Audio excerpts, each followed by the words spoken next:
नमस्कार, NB news देख रहे हैं आप और मैं हूं आपके साथ मुस्कान। स्वागत है आप सभी का एनबी न्यूज के स्पेशल बुलेटिन में। तो उत्तराखंड के महासंग्राम में बात करते हैं।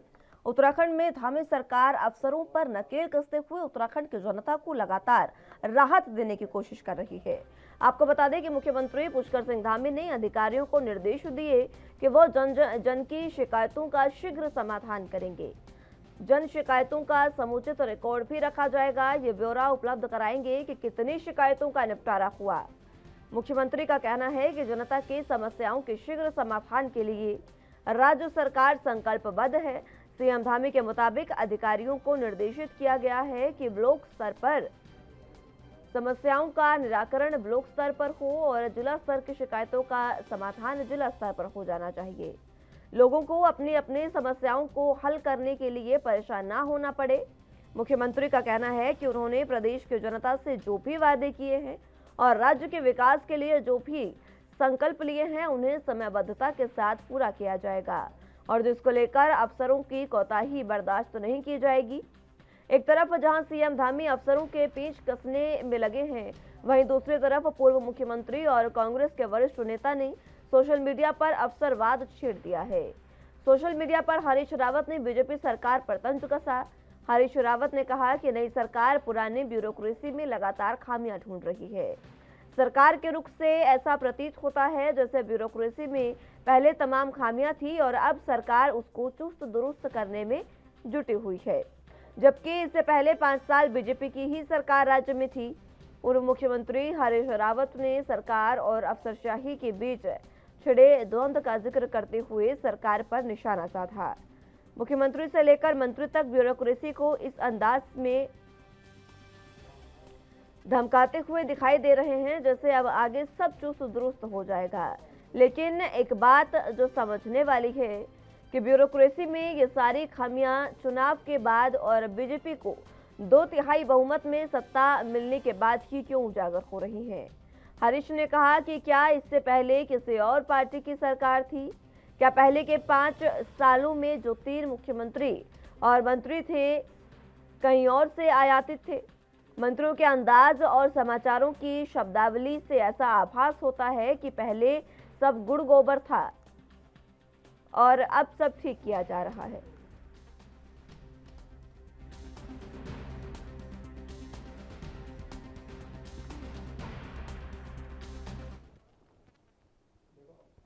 चलिए तो इसी पर चर्चा की शुरुआत कर लेते हैं। तमाम गेस्ट हमारे साथ मौजूद हैं, उनका तारुफ आपसे करवा देते हैं। सीमा डोरा जी प्रदेश प्रवक्ता बीजेपी से हमारे साथ मौजूद हैं। दिनेश गौड़ जी प्रदेश प्रवक्ता कांग्रेस से हमारे साथ मौजूद हैं और इसी के साथ संगीता शर्मा जी प्रदेश प्रवक्ता आम आदमी पार्टी से हमारे साथ मौजूद हैं। आप तीनों का बहुत स्वागत है एनबी न्यूज पर। सबसे पहले मैं सीमा डोरा जी आप के पास आना चाहूंगी। अधिकारियों को लगातार निर्देशित किया जा रहा है और लगातार कोशिश की जा रही है कि अब जो अधिकारी है, पुलिस प्रशासन है, वो पूरे तरीके से सतर्क हो और उत्तराखंड की जनता के समस्याओं का समय पर निपटारण हो। जी,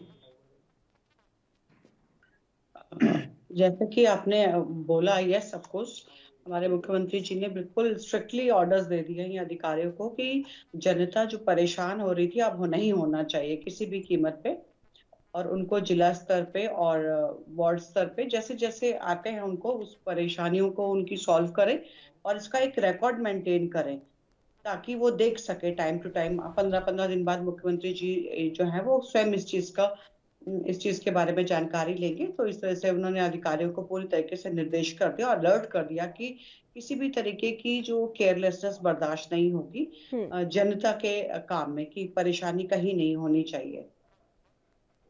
ठीक है दिनेश गौड़ जी, हरीश रावत लगातार जो है सोशल मीडिया पर पोस्ट कर रहे हैं और बीजेपी को लगातार तंज उन पर कस रहे हैं कि ब्यूरोक्रेसी में अब बदलाव करने की कोशिश की जा रही है।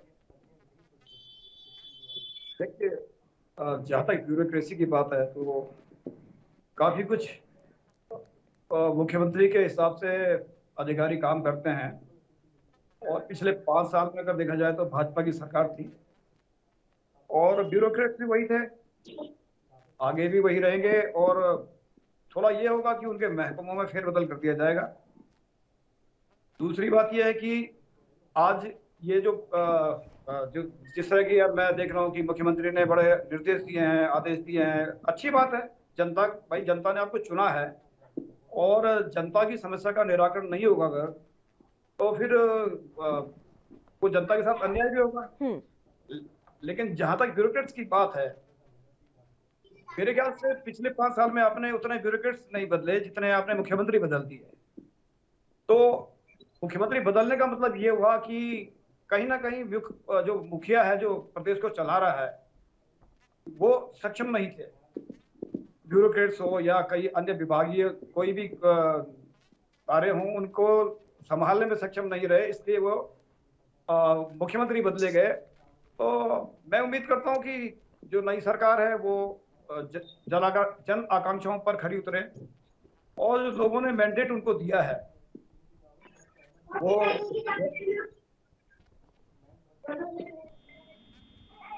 जी दिनेश जी। मैं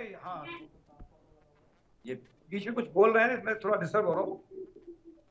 मेरा तो यही कहना होगा, क्योंकि हरीश रावत जी ने जिस बात को कहा है, अभी दानी जी नए एकदम से मुख्यमंत्री बने थे तो थोड़ा सा दिक्कतें उनको आ सकती है, क्योंकि अनुभव थोड़ा सा कहीं ना कहीं काम आपको दिक्कतें करता है। और अधिकारियों से काम लेना, क्योंकि आपके हाथ पाँव यही है और उत्तराखंड को इन्हीं अधिकारियों से काम लेना है, तो उनको उनके साथ चल के, उनके साथ जो काम नहीं करने वाला अधिकारी है उसे नशा करने की अगर बात कर रहे हैं तो बहुत अच्छी बात है। लेकिन ये ना हो कि सिर्फ अपने चहते अधिकारी को बैठा दें की पोस्ट पे और एक खाली दिखावा करें कि जो है इस तरह इस समय प्रदेश में जो है हम लोग बिल्कुल हमने आदेश कर दिया। क्योंकि पिछले 5 साल में हमने देखा है कि कहीं ना कहीं खामियां रही होगी, जो आपके हाईकमान ने 3 बार मुख्यमंत्री को बदलना पड़ा। तो मेरी तो शुभकामनाएं है धामी जी को कि जिस तरह वो कह रहे हैं वैसा हो भी, दिखाई भी दे उसमें, क्योंकि परिणाम जो है बहुत जल्दी सामने आ जाएंगे कि ब्यूरोक्रेट्स पे लगाम कसी गई है या फिर से सरेंडर हो गए उनके आगे। ठीक है संगीता शर्मा जी, दोनों पार्टियों की प्रवक्ताओं की बातें आपने सुनी, आपकी भी प्रतिक्रिया मैं चाहूंगी, क्योंकि हरीश रावत लगातार बीजेपी पर तंज कसते नजर आ रहे हैं, और लेकिन दूसरी तरफ जो ब्यूरोक्रेसी की बात की गई है, पहले सब कुछ गड़बड़ था, उसको सुधारने की कोशिश की जा रही है, ये बात कह रहे हैं हरीश रावत, और दूसरी तरफ सीएम धामी जो है वो लगातार अधिकारियों को निर्देशित कर रहे हैं। भाजपा की ही सरकार थी उत्तराखंड में, तो पहले अफसरशाही बेलगाम थी और वो बेकार थे, तो कहीं ना कहीं आप ही की सरकार थी, तो ये कहना तो गलत होगा।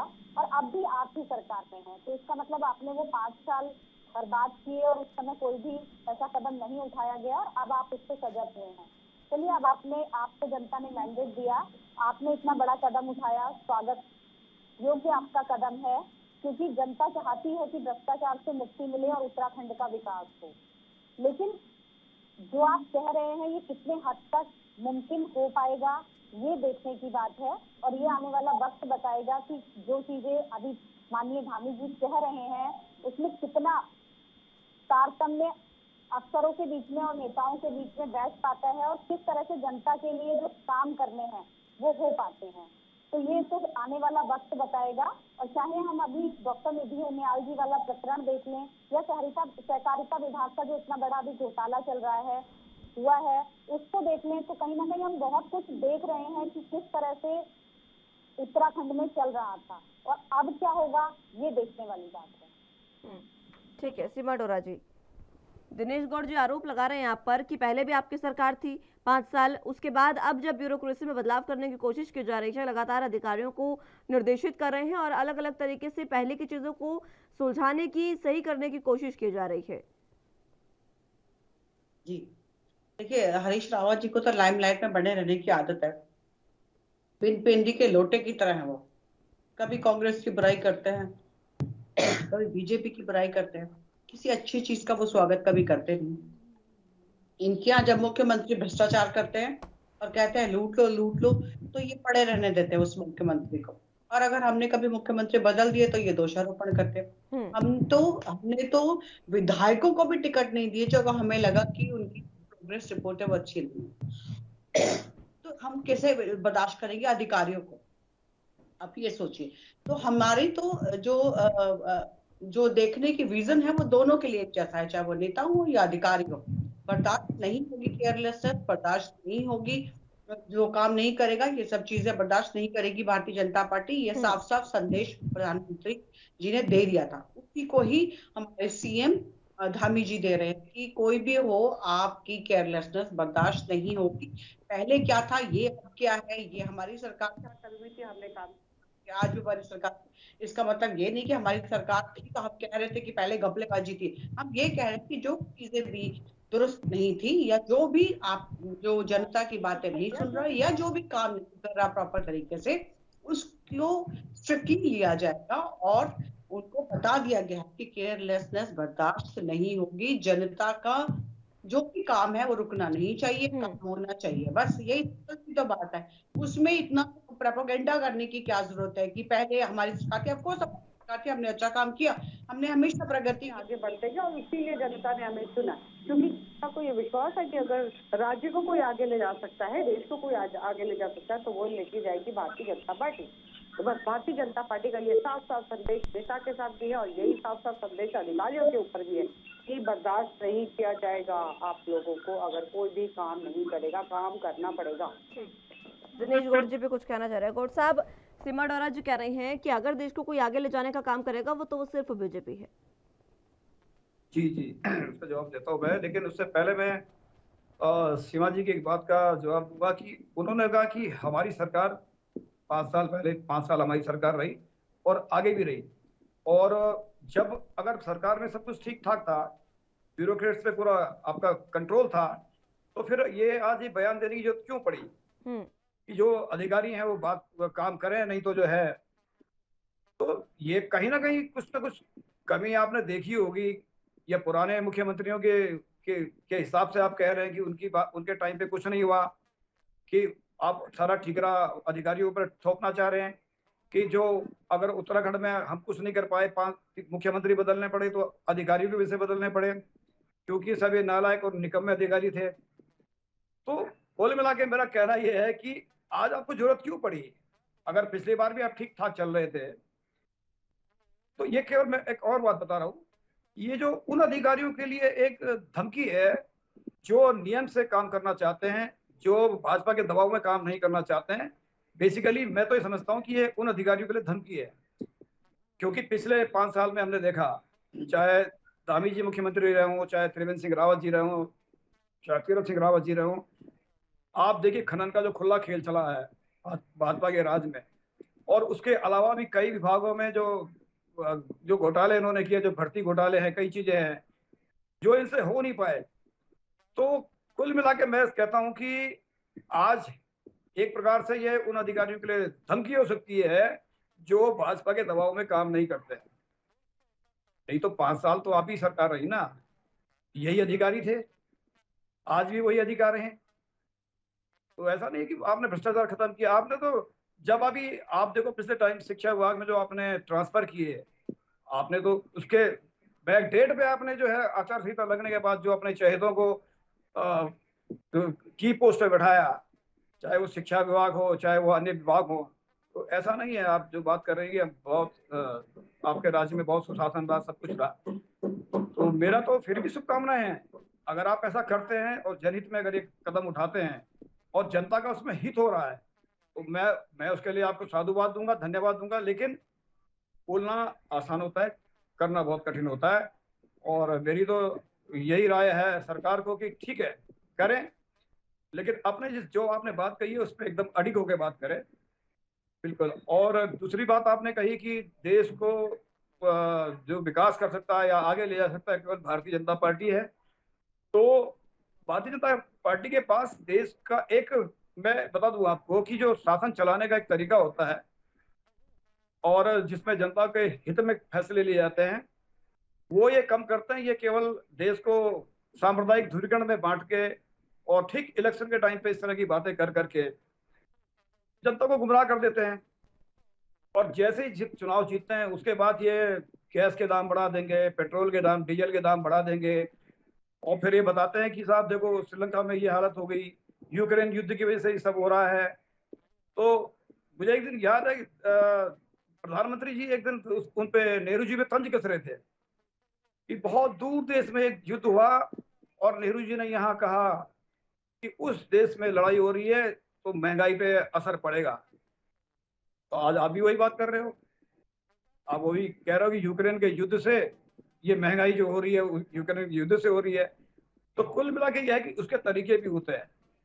आपको अपनी जनता को किस तरह राहत देनी है, कैसे राहत देनी है, वो रास्ते निकालने चाहिए, ना कि आप सरेंडर कर दें कि हाँ महंगाई बढ़ रही है, सब जगह बढ़ रही तो यहाँ भी बढ़ रही है। तो मेरा तो निवेदन है, हमारी जो बहन भारतीय जनता पार्टी की जो प्रवक्ता बैठी हैं, कि कम से कम अपने हाईकमान को ही कहें कि कुछ व्यवस्थाएं करें, और ताकि जो जिस तरह से गैस के दाम, पेट्रोल डीजल के दाम आप बढ़ा रहे हैं, इससे महंगाई बढ़ रही है, उस पर रोक लगाए आप, तो असली राहत जनता को वही मिलेगी। संगीता जी,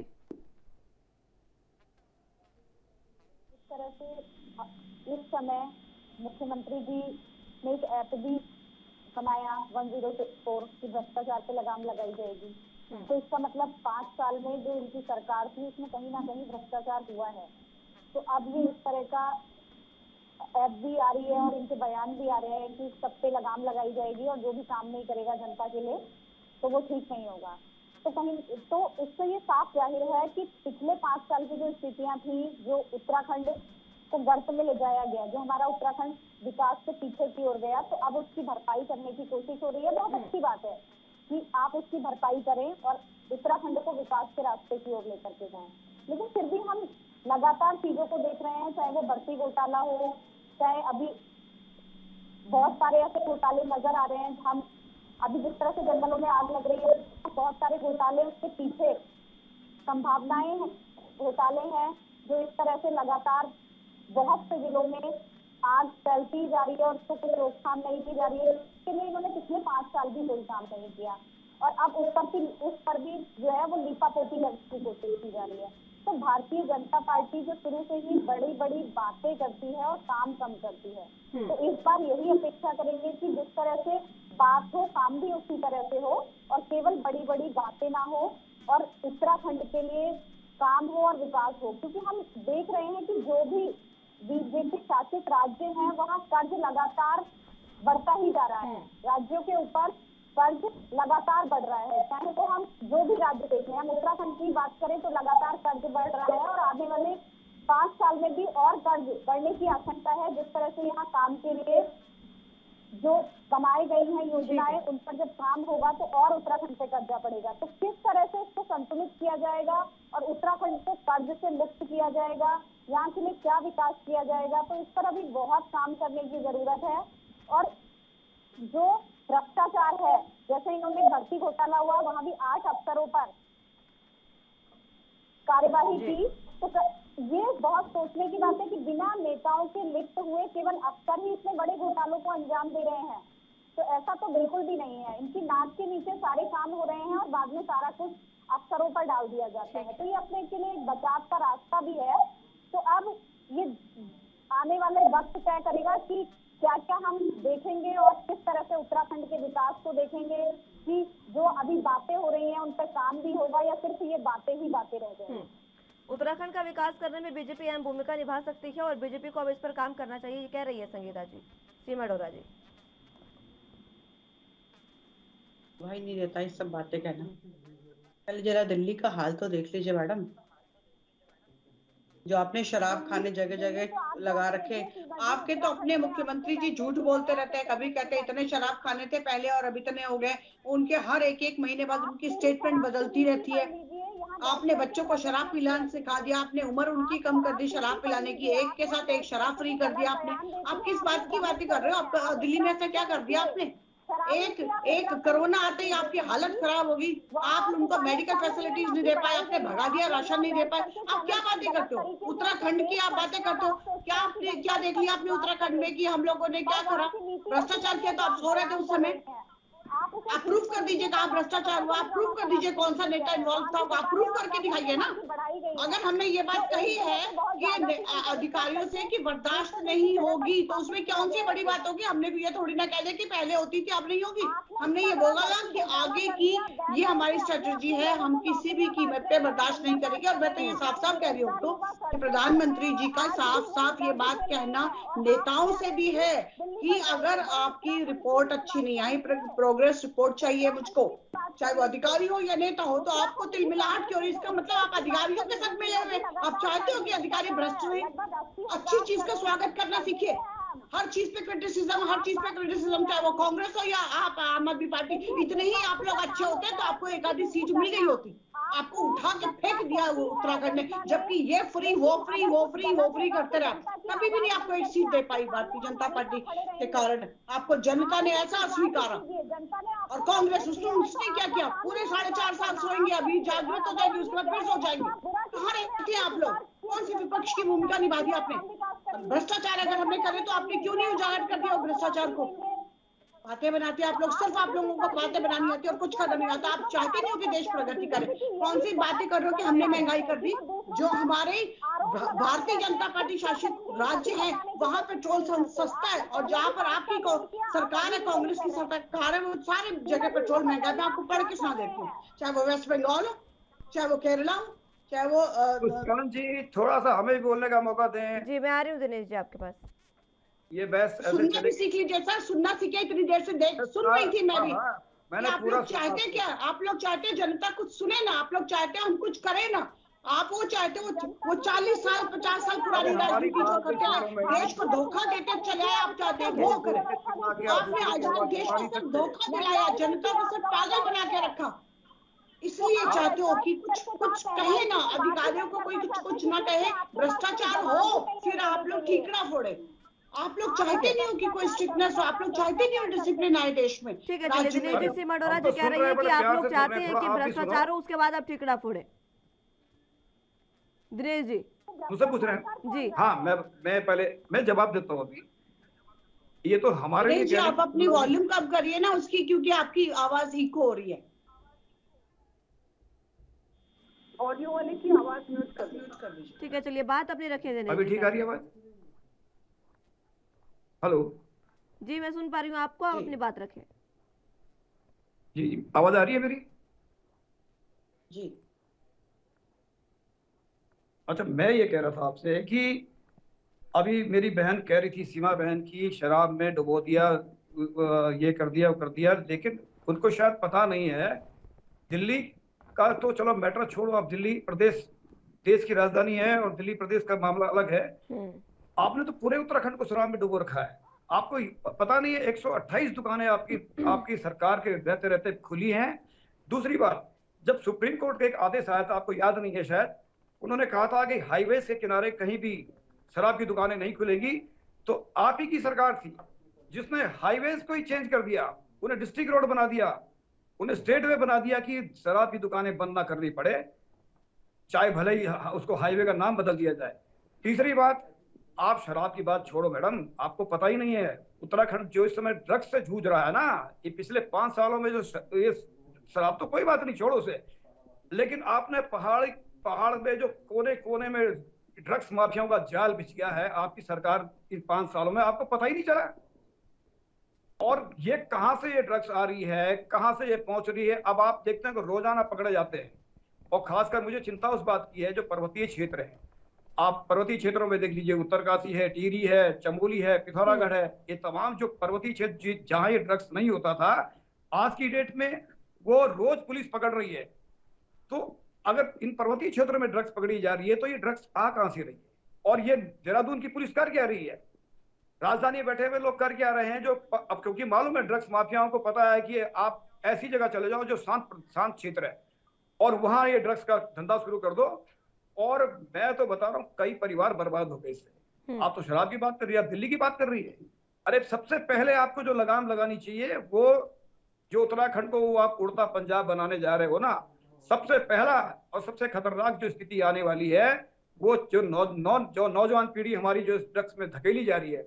और उसका सबसे बड़ा कारण क्या है? उसके 2 कारण है मैडम, आप गौर से सुनिए। आप तो कह रहे हैं ना कि हम आपकी बात सुनते नहीं, हम पूरी बात सुनते हैं, लेकिन जो अच्छे सुझाव विपक्ष से आते हैं ना, उसको भी आपको मनन करना चाहिए। 2 चीज हो गई, पहाड़ों में ना तो खेलने के लिए बच्चों के लिए कहीं मैदान है और ना उनके लिए कोई रोजगार के तरीके हैं, और बेरोजगार आदमी बहुत आसानी से इसमें चला जाता है। खेलने के मैदान आपने प्लॉट बना के बेच दिए। आपको मैं एक बात कर रहा था, मैं अभी एक डिबेट में बैठा था, वो हल्द्वानी में जो चल रहा था बुलडोजर, अच्छी बात है, बुलडोजर चलता है, गरीब लोगों के ऊपर चलता है और बड़ी आसानी से चल जाता है। वो ठेले वाला, वो जो थोड़ा फड़ व्यवसायी है, और इन पे आसानी से चल जाता है, लेकिन बड़ों पे नहीं चलता। और मैं आपको चुनौती देता हूं, अगर आप भाजपा की असली कार्यकर्ता हैं तो जरा रायपुर में जाइए, खेलने का मैदान था किसान भवन के बगल में, रानी पद्मावती की जमीन थी, राजकुमारी पद्मावती की, और किन लोगों ने वो सारी जमीन कब्जा के और उसको प्लॉटिंग करके आज उसको बेच रहे हैं। वहां बच्चे खेलने जाते थे सुबह को, और ये चलो देहरादून में बहुत सारे प्ले ग्राउंड भी है, लेकिन पहाड़ों में आप देख लो ना, आप क्या कर रहे हैं? खाली ये हिंदू मुसलमान की बात कर करके लोगों की भावना जरूर भड़का देते हैं, लेकिन आप किसी भी चीज पे चेक नहीं कर रहे।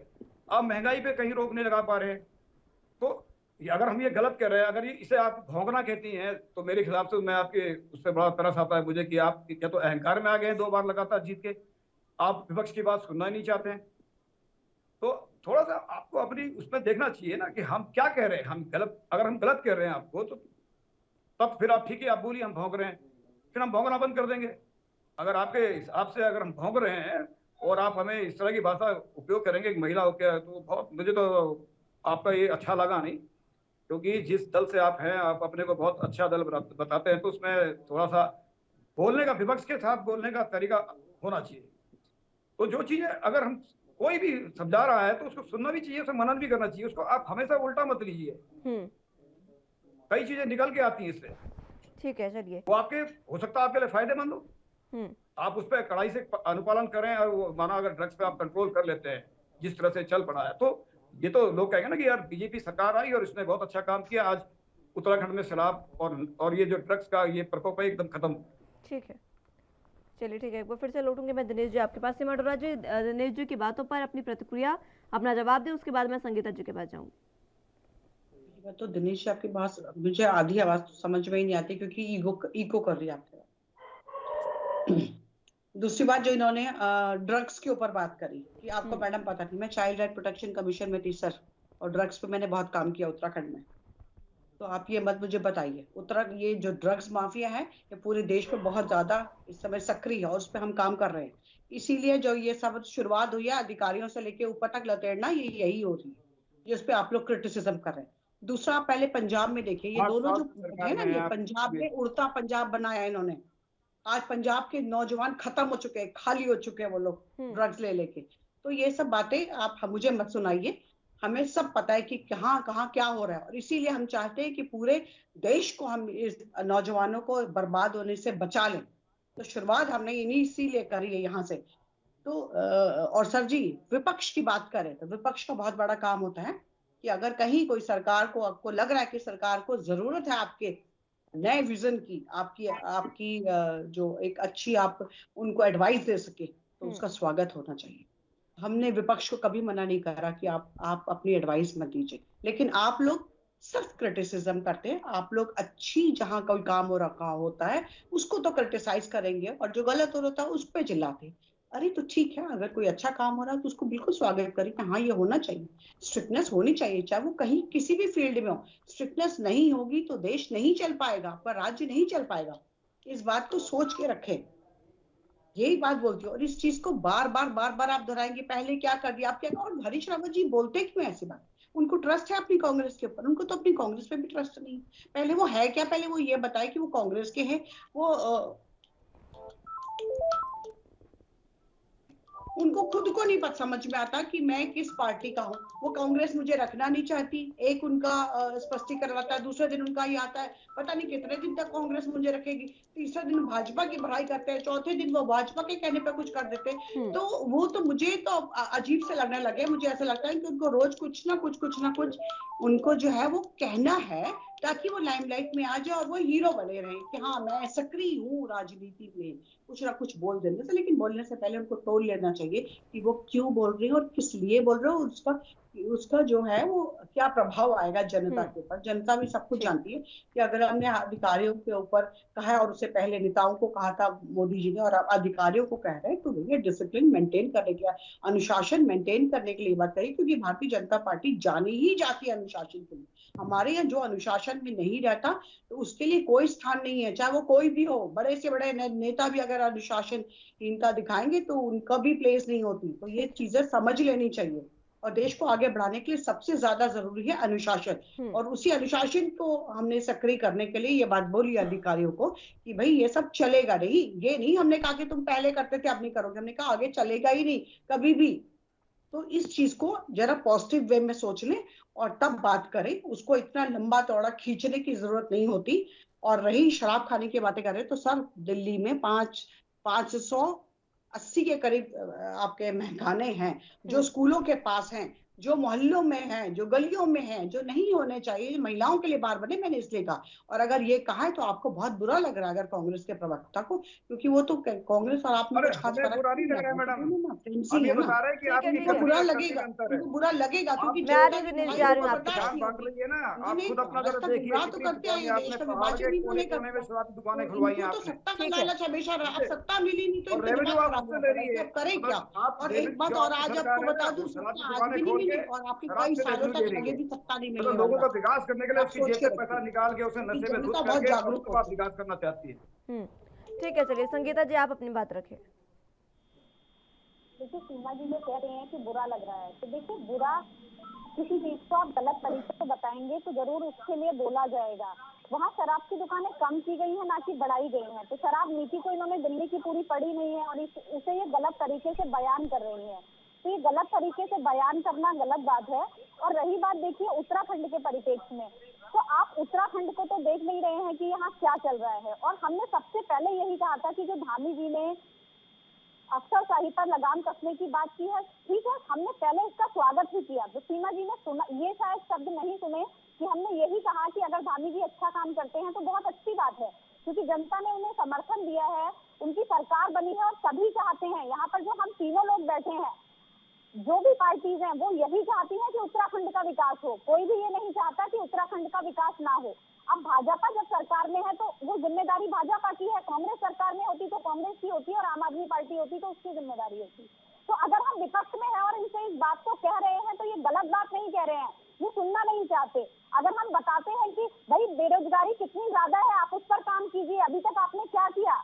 अगर हम देखें तो पंजाब में आते ही वैकेंसीज निकल गई, यूपी में आते ही वैकेंसीज निकल गई, आपने और कितने वैकेंसीज निकाल दी। बल्कि आपका तो भर्ती घोटाला सामने आ रहा है। तो सीमा जी आप सुनना क्यों नहीं चाहते हैं? सुनने का भी राजस्थान में कितनी बेरोजगारी है, कुछ बेरोजगारी है आपके राजस्थान में। चिल्लाता वो है जो अपनी कमियों को छिपाना चाहता है, वो चिल्लाता है जो अपनी कमियों को छिपाना चाहता है। आप चिल्ला करके अपनी कमियों को छिपा नहीं पाएंगे, क्योंकि जो बेरोजगार जनता है वो देख रही है। आपका इतना बड़ा भर्ती घोटाला होता है, आप क्या बार बार बेरोजगार युवाओं को मूर्ख बनाते रहेंगे। आप कौन करवाते हैं जब आपको बैकडोर से चिल्लाने से कुछ नहीं हो जाएगा। हमें पेश करके दिखाइए कि इस तरीके से महंगाई कम की जाती तो हम आपको देख ले।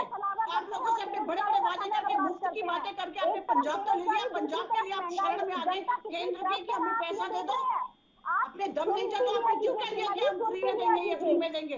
देश को खाली करने में लगे पड़े आप लोग फ्री में देकर। फ्री का मतलब क्या होता है? भीख क्यों दें हम किसी को? छोड़िए, वक्त दीजिए, काम दीजिए लोगों को। सरकार है दिल्ली और चिल्लाने से कुछ नहीं होगा, तुम्हारी बातें कोई नहीं सुनेगा इस तरीके से। चलिए पंजाब में फ्री क्यों की बात करी? क्यों करी पंजाब में फ्री की बातें? बाकी राज्यों में जब चलाना ही नहीं था राज्य तो क्यों आपने ले लिया राज्य ऐसा? लोगों को गुमराह करके, आज तक गुमराह करके ही तो आया और मिली एक सीट। अगर इतनी अच्छी होती तो एक सीट मिल गई होती। उत्तराखंड की जनता को पागल न बनाइए, ना बनेगी जनता उत्तराखंड की। आपको चिल्ला कर बात करते हैं, चिल्ला कर आप चिल्ला के बात कर रही है। आपने कैसे बोल दिया ये बात की जाके महंगाई बढ़ा दी तो आप सिखा दीजिए कि महंगाई घटा देंगे कैसे। सीमा डोरा जी महंगाई तो बढ़ रही है ना, सीमा डोरा जी क्या चीजें कितनी सस्ती है बताइए मुझको। महंगाई तो बढ़ रही है ना। और उत्तराखंड में आप ये भी देखिए, उत्तराखंड में बिजली संकट कितना गहरा गया है। उत्तराखंड में अब तो बिजली संकट भी गहराने लगा है। बिजली हो चाहे पानी हो, इन्होंने हर जल नल की बात की, कितने नलों में पानी आ रहा है। आप आकर पर्वतीय और जो हमारे रिमोट एरियाज है उनको। ठीक है संगीता जी, ठीक है, मैं आ रही हूँ आपके पास। बैठकर बात करने से काम नहीं चलता है। ठीक है दिनेश जी। देखिए, जहां तक भाजपा की प्रवक्ता का सवाल है, आप इतनी टेम्परमेंट क्यों लूज कर रही है? ये तो बहस है, एक डिबेट है, इसमें चिल्ला के आप दूसरे की आवाज दबा नहीं सकती है। आप देखिए, आपने बिजली के रेट बढ़ा दिए उत्तराखंड में सरकार के में आते ही, आपने पानी के रेट बढ़ा दिए सरकार में आते ही। आप जिस जिस जिस राज्य में गंगा और यमुना का उद्गम जहां पानी की कमी नहीं है, वहां आपके पास 5 साल एक हुए और 5 साल और मिलेंगे आपको, 10 साल, एक दशक में आप कायाकल्प कर सकते हैं, काया पलट सकते हैं। लेकिन खाली विपक्ष को कोसने के अलावा ये काम चलेगा नहीं। आप पानी की व्यवस्थाएं कराइए, और जब हम अगर पानी रियायती दरों पे नहीं दे सकते आप, ठीक है, आप फ्री की बात करिए, मत दो फ्री पे, लेकिन जिन जगह पानी नहीं है वहां पानी की व्यवस्थाएं कराएं और थोड़ा रियायती दरों पे कराएं। आपने तो आम आदमी की कमर ही तोड़ दी है। आपने चुनाव जीतते ही फिर से ऐलान कर दिया बिजली के रेट बढ़ाने का, जबकि आपके पास, और मैं आपको एक और चीज, एक सुझाव और दे रहा हूं। पता आप कह रही हैं ना कि आप सरकार की आलोचना करते हैं, आलोचना नहीं करते, हम सरकार को अच्छे कामों का समर्थन भी करते हैं। और पिछले 5 साल से आपने जो तमाम जल विद्युत परियोजनाएं, जो उत्तराखंड में कांग्रेस सरकार की एक सोच थी कि हम इसको ऊर्जा प्रदेश बनाएंगे, पर्यटन प्रदेश बनाएंगे, और हमने उस कदम उठाया भी था। कई प्रोजेक्ट हमने स्टार्ट किए थे। ये आपदा का प्रदेश है, कई बार यहाँ पे आपदा आ जाती है। और मैं छोटी बात बता रहा हूँ, पर्वतीय क्षेत्र में छोटे छोटे स्मॉल हाइड्रो प्रोजेक्ट बन रहे थे, वो बाढ़ में क्षतिग्रस्त हो गए। 5 साल में उस पर आपकी सरकार ने कोई काम नहीं किया। भाई, आप उनके लिए पैसा मंगवाओ और उनको बनाओ। उसके बाद क्या होता है कि आपको रेवेन्यू मिलेगा उससे, और प्रदेश बिजली के उसमें आत्मनिर्भर बनेगा। तो जो अच्छे सुझाव हैं उसको आप सुनते नहीं है, आप हमें उल्टा कोस रही हैं। अब बोलेंगे इसलिए ना कि 5 साल हमने देखा कि आप ऊर्जा के क्षेत्र में कुछ नहीं कर रहे हैं, आप पानी के क्षेत्र में कुछ नहीं कर रहे हैं, जबकि आपके पास ये दोनों संसाधन इतनी प्रचुर मात्रा में मौजूद हैं। ये बहुत बड़ा दुर्भाग्य, एक लोहारी राजपाला प्रोजेक्ट बन रहा था और 600 मेगावाट का, उसमें 60% काम हो गया था। पर्यावरण को जो नुकसान होना था वो हो चुका था। उसके बाद उसको सरकार ने बंद कर दिया और उस पर कोई कार्रवाई नहीं हुई। नितिन गडकरी जी उत्तरकाशी में आए थे 2017 में, उनका विजुअल भी हमारे पास। उन्होंने कहा था कि जैसे ही 2017 में हमारी सरकार बनेगी और डबल इंजन का जोर लगेगा और ये तमाम परियोजनाएं हम खोलेंगे। उसके बाद वो गडकरी जी परिवहन मंत्री, भूतल सड़क परिवहन मंत्री बन गए और वो दूसरे क्षेत्र में चले गए। वो वहीं का वहीं रह गया। तो कोई दूसरे नेता को इस आवाज को उठाएं। कई बार ये आवाजें उठी हैं कि भाई आप कम से कम विद्युत से आप जो है रेवेन्यू वसूले, बहुत अच्छा रेवेन्यू मिलता है विद्युत से। मैं खनौड़ी जी की बात कर रहा हूँ। खनौड़ी जी आप ही के मुख्यमंत्री थे, लेकिन उनकी जो विजन थी, जो नारायण दत्त तिवारी जी ने मनेरी भाली सेकंड और तमाम छोटे जल विद्युत परियोजनाएं स्टार्ट करके चले गए थे, उसको उन्होंने फिनिश कराया। उन्होंने कहा अधिकारियों से कि मुझे इस डेट में ये पूरा चाहिए। और आज हम थोड़ा बहुत जो आत्मनिर्भर है विद्युत के मामले में, तो ये मनेरी भाली सेकंड बहुत बड़ा देन है उसके लिए।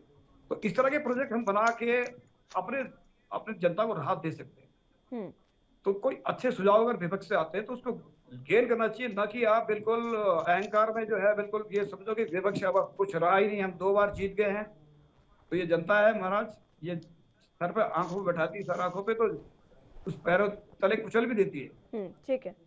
तो आपको तो बहुत बड़ा सौभाग्य है कि आपको दोबारा जनता ने मैंडेट दिया है। तो कम से कम इन चीजों पर ध्यान देंगे तो ज्यादा बेटर रहेगा। ठीक है, संगीता जी।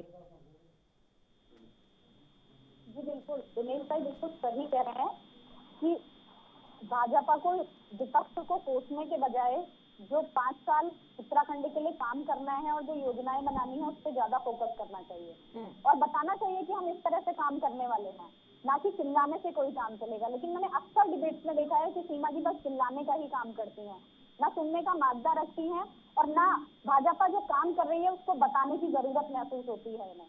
बस ये चिल्ला करके पूरी डिबेट का समय बर्बाद करने की कोशिश करते हैं। तो भाई आप बताइए, क्योंकि सरकार आपकी है यहाँ, हमारी तो सरकार है नहीं जो हम काम करेंगे या आपको बताएंगे कि हम क्या कर सकते हैं। बताना तो आपको ही पड़ेगा क्योंकि आपकी सरकार है, आपके मंत्री हैं, आपके विधायक हैं। तो आप किस क्षेत्र में क्या काम कर रहे हैं, रोजगार अपने टाइम पे बोला करिए ना, आप मेरे पीछे बोलेंगे तब चिल्लाऊंगी ना। आप किस तरह से बुरा लग रहा है ना, मैं यहाँ आपको मैं बोल रही युवाओं के लिए हूँ, काम ऐसे करेंगे, मुझे किस बुरा तरह लगता से है। महंगाई को घटाने का काम करेंगे, किस तरह से बिजली की योजनाएं लाएंगे कि भाई बिजली का बिल ना बढ़ाया जाए, जो आपने आते ही बढ़ाया। तो आप ये सब कुछ बताइए, आप चिल्लाइए नहीं सीमा जी, चिल्ला करके बोल करके केवल डिबेट का समय बर्बाद होता है। जनता ये सुनना नहीं चाहती, आज जनता ये देखना चाहती है कि हमारे लिए क्या काम हो रहा है, या जो सरकार को हमने बनाया है, जिसको वोट दिया है, वो क्या करने वाले हैं। तो आप इस ओर तो ध्यान नहीं दे रहे, तो आप अब ये बताइए कि आप क्या करने वाले हैं। चलिए बता दीजिए आपको सीमा बिजली डोरा के जी। रेट बढ़ाए हैं और ठीक जो है, पानी के रेट बढ़ाए हैं, ये बढ़ने की जरूरत थी क्या उत्तराखंड में? क्यों ठीक है बढ़ाए थे? संगीता जी, है आपके चलिए पास इसका जवाब? बता दीजिए, जवाब दे दीजिए सीमा डोरा जी, पूछ रही है वो आपसे। हो जाएंगी तो कह दूंगी, अभी मैं बोलूंगी फिर भी से बोलने लग जाएगी। इनकी आदत से चुपा रही है, किसी को बोलने नहीं देती। वो सुन रही है, जरूरी वो कोई सुन रही है, बोलेगा आप तो अपनी ये बात तुरंत रखिए पीछे सीमा डोरा बोलेंगी। जी। वो सुनती नहीं है कभी, सुन रही है सीमा जी, सुन उनको लीजिए। आता नहीं है सुनना। ठीक है, चलिए आप अपनी बात रखिए। देखिए आपको पहले ही बोला है कि ये हम लोगों की सिर्फ एक ट्रेनिंग कि हमने बोल दिया कि यहाँ पर जो आज जिस मुद्दे पे हमारी बात होती है सिर्फ वो बता दें। ये हमारी तो सिर्फ ट्रेनिंग, हम लोग 0 टॉलरेंस की सरकार चलाएंगे, ये हम लोगों ने टारगेट लेके चल रहे हैं। इसके बाद हमने क्या क्या चीजें कर दी, वो धीरे धीरे आपके सामने आती रहेंगी कि हमने कितनी योजनाएं चलाई थी उसको, और कितनी जो हमने शासन आदेश दिए थे उनको इम्प्लीमेंटेशन कब होना है, कितनी हमने घोषणाएं की थी उनसे शासन आदेश नहीं बने थे वो अब बनने हैं, वो सब धीरे धीरे आपके सामने आते जाएंगे। जब आएंगे तो हम उन पर भी डिबेट करेंगे। लेकिन अब आज का जो मुद्दा था वो सिर्फ इतना था कि ये जो है लोगों के पास, जनता के पास एक संदेश जाना है कि भारतीय जनता पार्टी किसी भी कीमत पे भ्रष्टाचार बर्दाश्त नहीं करेगी। ठीक है, आप भ्रष्टाचार बर्दाश्त नहीं करेंगे सीमा डोरा जी। ठीक है, अधिकारियों को शय देने के काम ना करें ये लोग। ठीक है, आप भ्रष्टाचार नहीं बर्दाश्त करेंगी, वो ठीक है, 0 टॉलरेंस की नीति अपनाएगी, वो आगे पता भी चल जाएगा कितनी नीति अपना रही है। संगीता जी आपसे ये पूछ रहे हैं कि अभी जो आपने सत्ता में आते ही बिजली और पानी के वो जो रेट है, दाम है, वो बढ़ाए हैं, क्या उसकी जरूरत थी? काफी टाइम से नहीं बढ़े थे, और जहां जरूरत लगती है वहां बढ़ाए जाते हैं। जहां पर सैलरीज बढ़ने होती है वहां वो भी बढ़ाई जाती है, जहां पर भत्ते बढ़ने होते हैं वो भी बढ़ाए जाते हैं। तो ये तो समय समय पे चीजें बढ़ती हैं और वो सालों से बढ़ती चली जा रही है। ये बात नहीं कि खाली भारतीय जनता पार्टी आई तभी उसी ने बढ़ाया। तो ये, और मैं ये भी तो बार बार आपको बोल रही हूँ कि जहां पर आपकी सरकारें हैं, क्या वहां पे आपने नहीं बढ़ाए? हमने तो फिर भी वैट नहीं लगाया पेट्रोल में, हमने तो सब जगह लगा रखे। तो आप, अगर आपको इतना लगता है तो आप लोग की जहां जहां आपकी सरकारें है वहां बिल्कुल घटा दो, सस्ता कर दो हर चीज। तो हम एक राज्य और एक राजधानी, दो ही तो जगह है आम आदमी पार्टी की सरकार, एक राज्य और एक राजधानी। चलिए कांग्रेस की भी तो है, कांग्रेस की कौन सा नहीं है? ठीक है संगीता जी, जल्दी से जवाब दे दें, उसके बाद मैं दिनेश जी के पास जाऊंगी। जरूरत है और किस तरीके से बढ़ रहा है। ऊर्जा प्रदेश में बैठे हुए हैं, अगर हम दिल्ली में बिजली फ्री दे सकते हैं खरीद करके, तो उत्तराखंड में हम ऊर्जा प्रदेश में हैं, यहाँ तो बिजली के रेट कम हो ही सकते हैं। और पानी की बात तो उत्तराखंड से ज्यादा नदियां किसी राज्य में नहीं है, उसके बाद भी अगर यहाँ के लोगों को महंगा पानी का, बिजली का बिल देना पड़ता है तो बहुत शर्म की बात है। ये आपकी सरकार को इसमें कोई उचित नीति बनानी चाहिए और कदम उठाना चाहिए। आप सोचिए कि जिन संसाधनों से उत्तराखंड चल रहा है, जिन संसाधनों से उत्तराखंड जाना जाता है, उसी के लिए यहाँ की जनता की कमर तोड़ी जा रही है। उसको ज्यादा भुगतान यहाँ की जनता को उसका करना पड़ रहा है। तो कम से कम आप और चीजें नहीं दे सकते तो बिजली और पानी के लिए तो काम कर दीजिए जनता के लिए, वहाँ तो उसकी कमर मत तोड़िए। महंगाई तो आप कम कर नहीं रहेगी, महंगाई तो दिन प्रतिदिन बढ़ रही है। 80 पैसे डीजल पेट्रोल के दाम रोज रोज बढ़ते जा रहे हैं और लगातार बढ़ रहे हैं। जब से चुनाव हुआ, उसका परिणाम आया, उसके अगले दिन से जो डीजल पेट्रोल के दाम बढ़ने शुरू हुए हैं वो अभी तक के नहीं है, और उससे पहले वो कम हो गए थे। तो जब आप ये कहते हैं कि क्रूड ऑयल पहले वहाँ बढ़ रहा है तो हम यहाँ बढ़ा रहे हैं, तो ये कुछ समझ में नहीं आता कि जब चुनाव आते हैं तो महंगाई भी थोड़ी कम हो जाती है और डीजल पेट्रोल के दाम भी कम हो जाते हैं, और जैसे ही चुनाव खत्म होता है वो अचानक से बढ़ जाते हैं। जैसे कि महंगाई को पता है कि अब चुनाव आ गया है, भाई मैं कम हो जाऊं, और जैसे ही से बाद में मैं बढ़ जाऊं कि अब चुनाव खत्म हो गया है, उसका परिणाम आ गया है। तो अब ये बहुत हास्यास्पद सा लगने लगा है। ठीक है। अब आप ये महंगाई को कम कीजिए, जनता की कमर मत तोड़िए, और जल्द से जल्द नौकरी निकाल करके उत्तराखंड के युवा जो बेरोजगार हैं उनको नौकरी दीजिए, तो उत्तराखंड का कुछ भला हो पाएगा। ठीक है, चलिए दिनेश जी।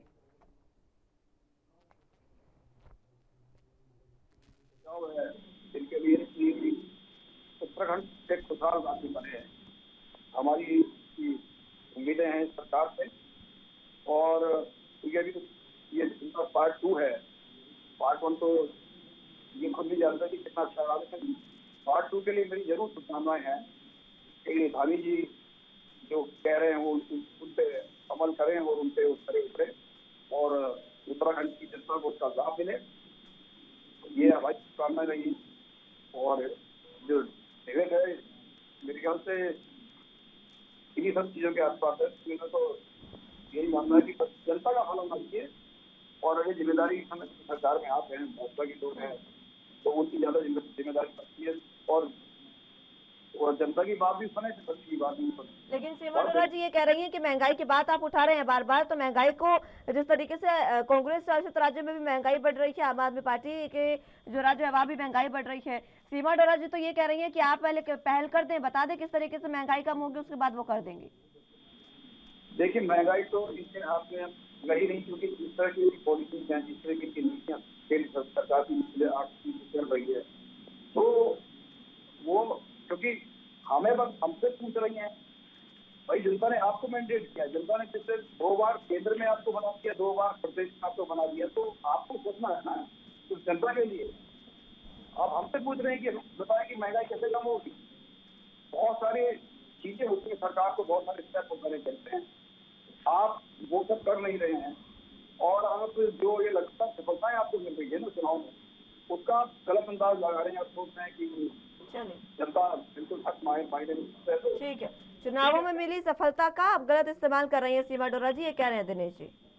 जी देखिए, जनता को भी पता है कि राष्ट्र हमारा ना पहले सुरक्षित था, इनके समय में देश के विभाजन कर देती है इन्होंने सत्ता की लालच में, तो जनता को सब पता है और जनता भी ये बात जानती है। सर फिर आप लोग बोले कि आप कहेंगे सीमा अरोड़ा चिल्लाती है, चिल्लाएगी क्यों? बोलने नहीं देते आप लोग उनको।